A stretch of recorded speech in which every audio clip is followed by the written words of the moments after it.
O beautiful for spacious skies, for amber waves of grain, for purple mountain majesties above the fruited plain.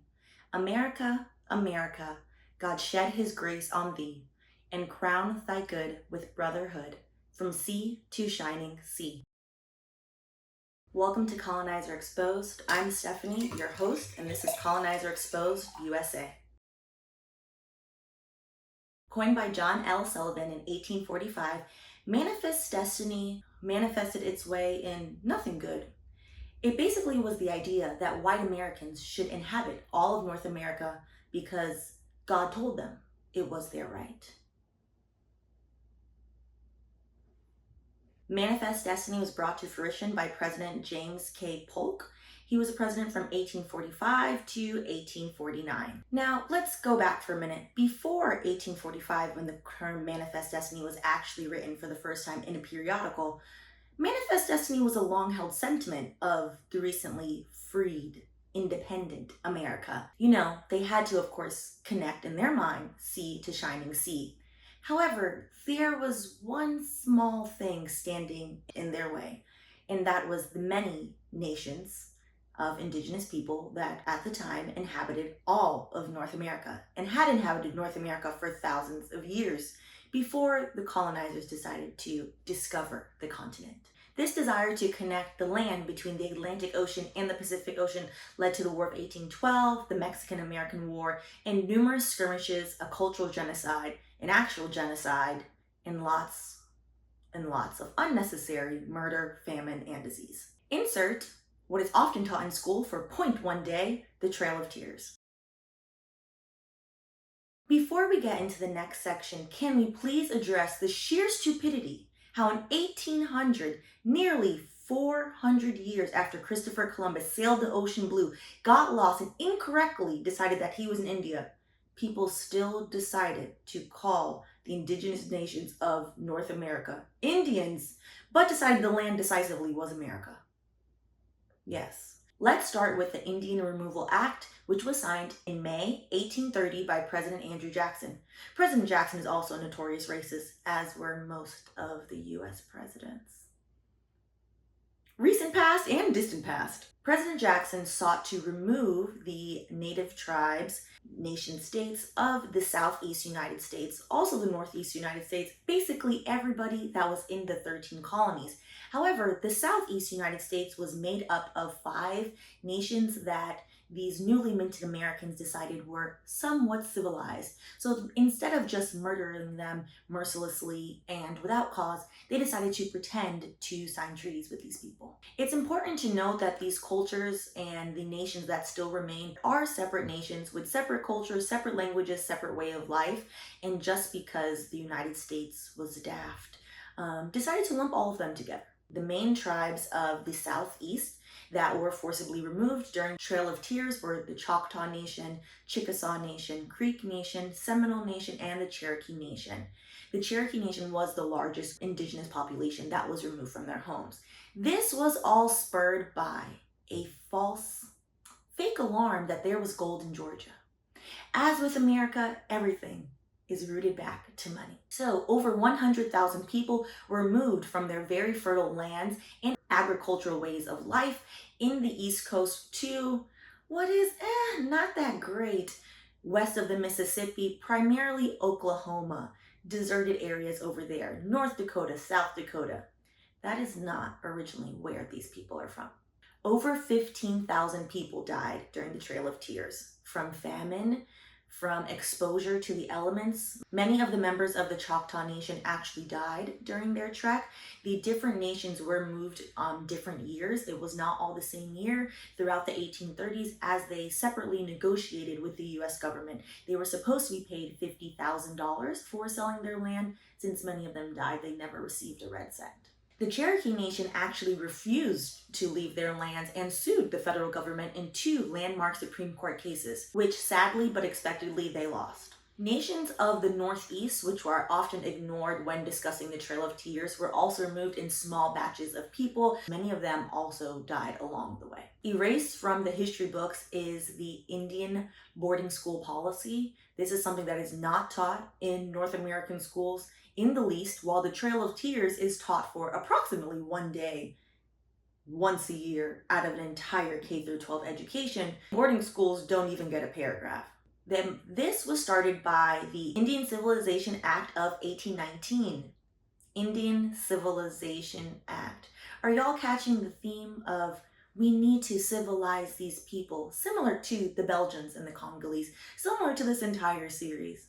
Again, these people, aka the indigenous nations of what is currently the United States, existed for thousands of years before Europeans decide to come and ruin their home, cause genocide, cause, what's that little thing? Climate change. To be quite frank, clearly the original inhabitants of this land were much more civilized. All right, so this is from the Civilization Fund Act from 1819. I'm going to read for redirect. For the purpose of providing against the further decline and final extinction of the Indian tribes. They weren't in decline until y'all started murdering them. Okay. Adjoining the frontier settlements of the United States and for introducing among them the habits and arts of civilization. Again, these people already had their own artwork, beautiful artwork that we can see stolen in museums. The President of the United States shall be, and he is hereby authorized in every case where he shall judge improvement in the habits and conditions of such Indians practicable, and that means of instruction can be introduced with their own consent. That was the lie. They did not consent to any of this. To employ capable persons of good moral character to instruct them in the mode of agriculture suited to their situation. These people were agricultural masters for thousands of years, but since you uprooted them and put them into soil that didn't grow, then you had to re-educate them. Okay. And for teaching their children in reading, writing, and arithmetic. Do you see how language is used as a weapon? Even in laws, language is used to write, to prove against the further decline and final extinction. See, we the colonizer are being helpful. For some odd reason, unbeknownst to us, they have fallen into decline. It's important to fix the history and to fix the tone and to rewrite the revision. What was termed the U.S. Indian boarding schools then came from this act. These boarding schools, there were over 350 of these boarding schools. It is said to be 367 to be exact. They forced young indigenous children to these schools, which were often taught by missionaries, whose mission was to abuse sexually, mentally, and physically these children. To be civilized, because apparently that's what civilized people do. They abuse others. I think that maybe they got that one wrong. Between 1869 and 1960, it's estimated at least 100,000 children were forced to go to these such boarding schools. They forced the children to do child labor. And in doing so, these children often had a weakened immune system. And since they were living in such close quarters, there was rampant disease, tuberculosis, pneumonia, influenza. Children often died. However, since this has been swept under the rug of American history, the exact number is unknown. It is to be noted the school's motto was "Kill the Indian, save the man." Secretary of the Interior, Deb Haaland, which I believe that's how you say her name, who is a member of the Laguna Pueblo people, is going to be leading a full investigation. She is the second indigenous person in the United States to be elected to Congress. Her maternal grandparents were sent to U.S. boarding schools at the age of 8. So to put into context how young these children were when they were ripped from their homes. And I'm going to read an excerpt from her article that was in the Washington Post. The lasting and profound impacts of the federal government's boarding school system has never been appropriately addressed. This attempt to wipe out Native identity, language, and culture continues to manifest in the disparities our communities face, including long-standing intergenerational trauma, cycles of violence and abuse, disappearance, premature deaths, and additional undocumented physiological and psychological impacts. Many of the boarding schools were maintained by the Interior Department, which I now lead. I believe that I and the Biden-Harris administration have an important responsibility to bring this trauma to light. Slavery will receive its own series, but it should be noted that America's colonial conquest is built on the back of enslaved Africans. From major cities like New York to Charleston to New Orleans, many, if not most, of America's largest cities were literally built on slavery.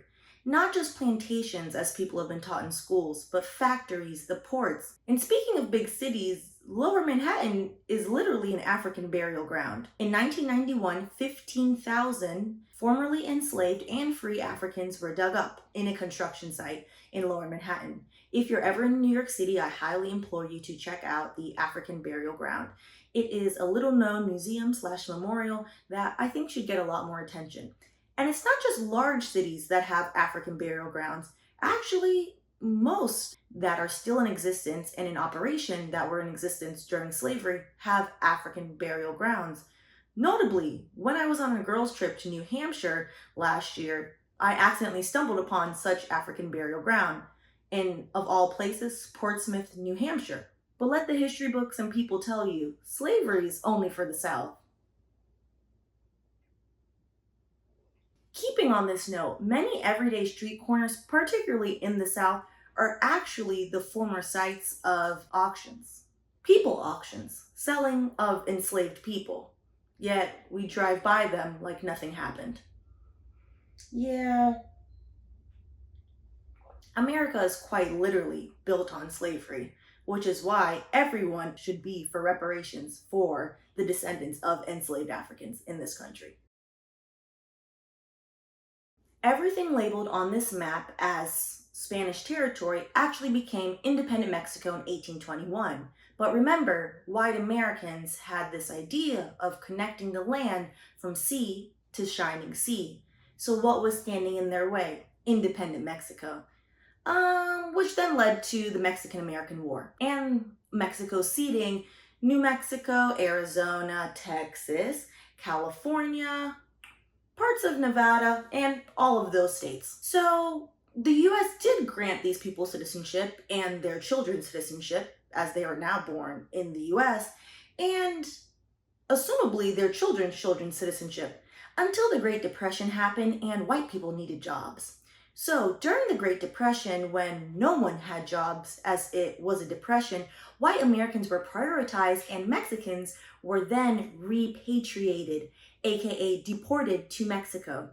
Yes, in the 1930s, America's little dark secret is they deported 2 million Mexican Americans and Mexicans to Mexico. About 40% of those estimated 2 million people were indeed American citizens of Mexican descent. But again, white people needed jobs, and instead of working harder to get said jobs, they decided, hey, well, let's just get rid of these people.